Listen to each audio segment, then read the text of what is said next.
Caeau Fflandrys gan Michael Morpurgo. A nawn ni orffen y benod 5 munud ar hugain wedi 3 o'r wythnos diwethaf. Y noson honno, fel dyn yn cerdded yn ei gwsg, codais i gymryd fy nhro ar ddyletswydd gwylio. Roedd yr awyr yn llawn sêr.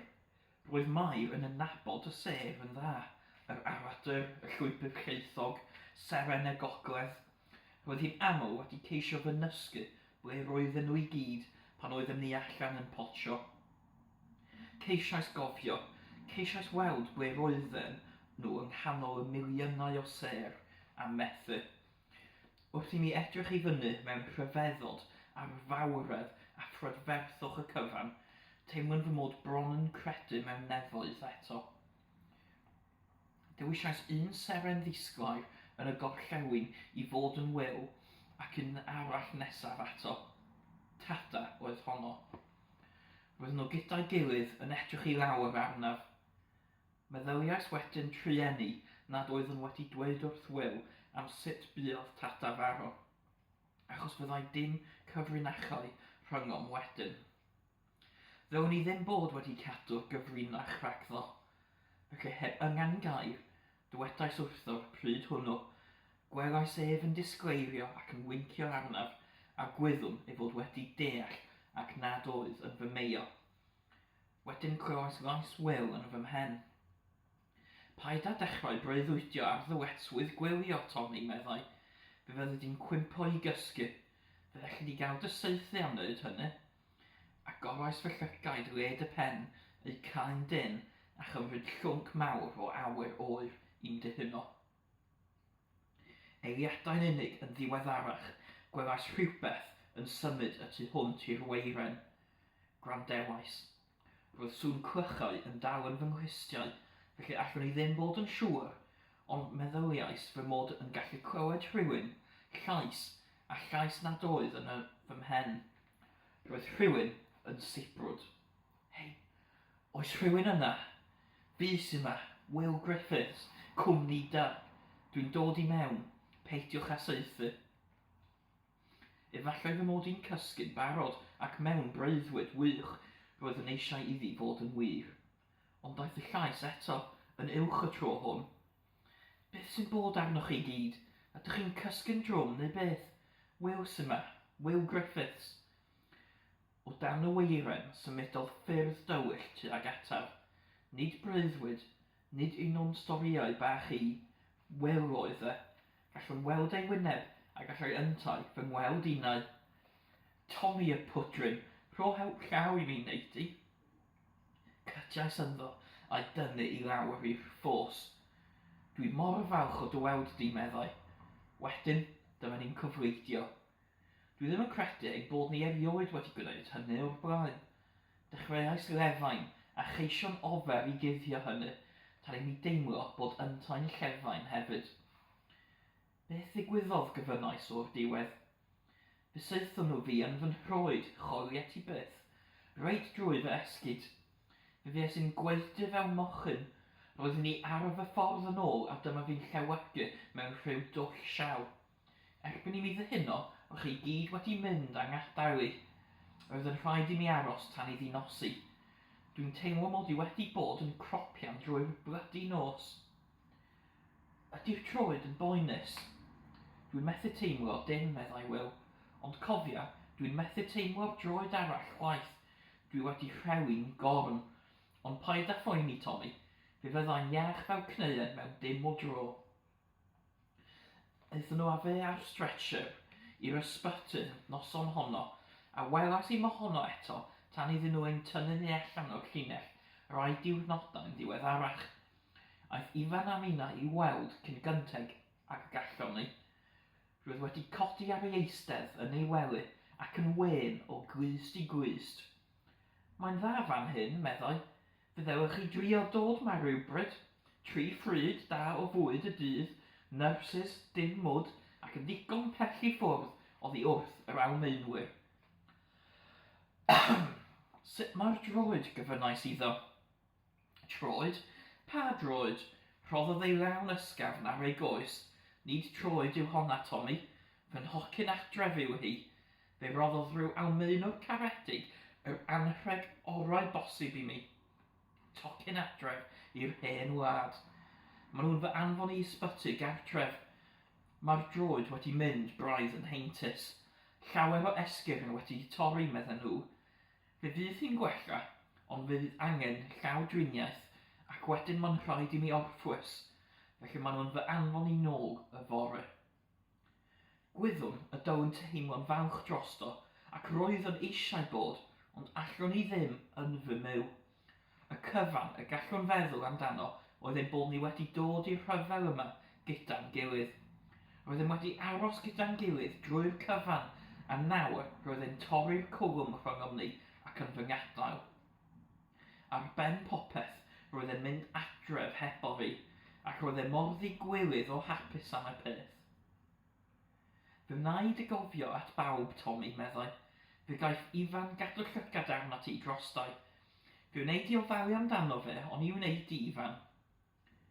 Dwi ddim eisiau neb i ofalu amdanau, meddwl yn un swta. Ond roedd Will naill ai heb fy nghlywed neu'n fy'n anwybyddu. A gofala di ei fod e'n bihafio Ifan. Y ferch na'n yr estaminet yn pop, mae ei llygaid hi arno fe. Fe fydd hi'n ei fwyta fe'n fyw. Chwarddodd y ddau wrth fy ngweld yn grito, ac ac ni ddim cuddio'r ffaith fy mod i wedi brifo ac yn teimlo'n anghysurus. Hei, Tommy, rhoddodd Will ei law ar fy mhraich. Fe fyddai nôl cyn i ti sylweddoli, ac roedd yn ddifrifol nawr am y tro cyntaf. Dwi'n addo, meddai. Fe fyddi di'n gweld Mair te, a mam. Fydden nhw ddim yn gallu fy rhwystro i, meddai. Fe geisiau gael chydig o lif, neu efallai y bydden nhw'n dod i'n weld i yn yr ysbyty. Gyda lwc fe gai weld y babi. Llai na ni sy'n fynd nawr, Tommy, ac fe fydda i'n dad. Fe fyddi di'n wncl hefyd, meddwl iawn hynny. Ond y noson ar ôl i Will adael am yr hen wlad, doedd ni ddim yn meddwl am hynny o gwbl. Roeddwn ni yn yr estaminet yn pop, yn boddi fy nicter mewn cwrw. A dicter roeddwn ni ei foddi hefyd, nid gofidio yn unig, dicter tuag at Will am ei fod yn fy ngadael, dicter ei fod yn cael gweld Mair a gartref a minnau'n methu. Yn fy nghyflwr droslyd, meddyliais am ffoi hyd yn oed, am fynd ar ei ôl. Byddwn nhw'n gwneud fy ffordd i'r sianel a dod o hyd i gwch. Fe fyddwn ni'n cyrraedd adref rywsut. Edrychais o'r cwmpas. Rhaid bod cant neu ragor o filwyr yn y lle y noson honno. Roedd Ifan a Siôn bach yno, a rhai o'r lleill hefyd, ond roedd ni'n teimlo'n gwbl unig. Roedden nhw'n chwerthu a minnau'n methu chwerthu. Roedden nhw'n canu a minnau'n methu canu. Roedd ni hyd yn oed yn methu bwyta fy wyliau a sglotion. Roedd hi'n drymaidd a ffoeth yno a'r awyr yn drwch o fwg sigaret. Daeth hynny am i at fy nghoed yn gyflym iawn, a rhoddais y gorau ar unwaith i feddwl am ffoi. Fe allwch chi gael eich saethu am ffoi o'r frwydr. Tommy, hi oedd yno, y ferch o'r estaminet. Roedd hi'n cario cawell o boteli gwyn allan. Wyt ti'n sawl, gofynodd i mi. Roedd yn methu siarad ac ysgwydais fy mhen. Buom yn sefyll am rai eiliadau yn gwrando ar daran y gynnau wrth i ymosodiad mawr ddechrau dros wipers, a goleuodd yr awyr uwch ben y dref fel machlwyd ffyrnig. Cododd fflerau i'r awyr, yna hofran a chwympo dros y llinell flaen. Mae'n hardd, meddai. Sut gallai fod yn hardd? Roedd ni eisiau siarad, ond allwn ni ddim mentro gwneud. Yn sydyn, teimlais fod dacroen fy llethu, a minnau'n hiraethu am gartref ac am Mair. Beth yw dy oedran di, gofynodd? 1 ar 15, meddwl, o dan fy anadl. Fel fi, meddai. Roedd hi'n edrych arnaf yn fanolach. Dwi wedi dy weld di o'r blaen, dwi'n credu. Nodiais. Gaf i dy weld di eto, efallai. O'r gorau, meddwl ni. Wedyn, roedd hi wedi mynd a minnau ar fy mhen fy hun unwaith eto yn y nos. Roeddwn ni'n fwy llonydd nawr, wedi ymdawelu ac yn gryfach hefyd. Wrth gerdded nôl i'r gwersyll, dyma fi'n gwneud penderfyniad. Roeddwn ni'n cael ein hanfon i ffwrdd i gael ein hyfforddi'r diwrnod canlynol, ond cyn gyntad ac y byddwn ni'n dod nôl, byddwn ni'n mynd yn syth i'r pop i'r estaminet, a phan fyddai'r ferch yn dod ar wyau a sgotion i mi, byddwn ni'n ddewr, byddwn nhw'n gofyn iddi beth oedd ei henw. Bythefnos yn diweddarach, roeddwn ni nôl, a dyna'n union beth nes i.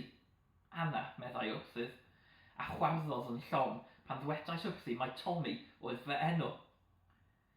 Mae'n wir felly, meddai, Tommy yw enw pob milwr o Sais. Ond Cymro ydw i, nid Sais. Tommy ydw i, nid Tommy, atebais. Mae'r union yr un fath, chwarddodd, ond rwy ti'n wahanol, yn wahanol i'r lleill, dwi'n credu. Pan glywodd fy mod wedi gweithio ar fferm gyda cheffylau hefyd, aeth am i'r stapal a dangos ceffyl gwedd ei thad i mi. Roedd e'n enfawr ac yn wych. Cyffyrddodd ein dwylo a'i gilydd wrth i mi roi mwythau iddo. Cusanodd fi wedyn, rhedodd ei gwefusau dros fy moch. Gadewais i a cherdded nôl ar hyd yr heol wyntog i'r gwersyll o dan y lleuad llawn gan ganu seesaw Jack y Do nerth fy mhen. Roedd ifan yn y babell yn gwgu wrth fy nghyfarch. Fe dydd i ddim mor hapus, Tommy, pan glywyd i beth sydd gyda fi i'w ddweud wrtho ti. Beth, gofynnais? Ein sarsiant newydd ni, chwetid i byth, yr hen horrible Hanley o y tapwyr yw e. O hynny ymlaen, bob awr roeddwn ni ar fy hun bob dydd, roedd Hanley ar ein pennau ni. Roeddwn ni wedi cael ein mawdodi, meddai. Roeddwn ni'n filwyr di-drefn ac roedd e'n mynd i rhoi trefn arno unwaith eto. A doeddwn ni ddim yn cael gadael y gwersyll nes ei fod e'n fodlon. Ac wrth gwrs, doedd e byth yn fodlon. Felly roeddwn ni'n methu mynd allan o'r gwersyll i weld Anna eto. Erbyn i ni fynd nôl i'r llinell a Hanley'n cnoi wrth ein sotrau, roedd ei lais wedi troi'n gyfarth cas ymhen pob un ohonom. Roedd pob un ohonom yn ei gasau a chas perffaith, yn llawer mwy nag roeddwn ni erioed wedi casau'r Almaenwyr.